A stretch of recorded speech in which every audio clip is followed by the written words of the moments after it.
Hello, I'm Mark Pickering. I'm Technical Team Leader and Lecturer for Anglia Ruskin University, Music and Music Technology.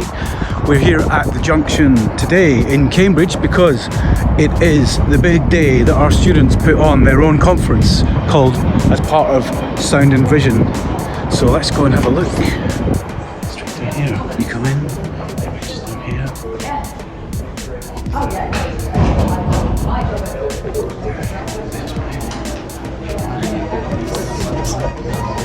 We have our team, tech team. You in there. We have our first session speakers all here.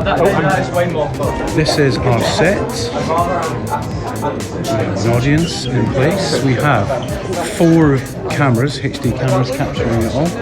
And over here we've got David, who's vision mixing right now. Hello.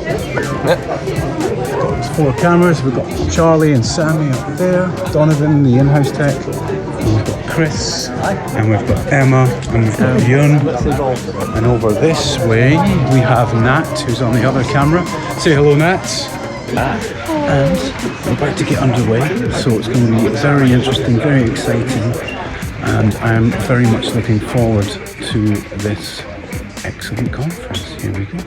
Don't forget to hit that like button. Please do subscribe, and we'll keep you up to date on all the sessions that happened at Sound and Vision. We're going to be uploading all those videos, so hit the bell and we'll keep you posted.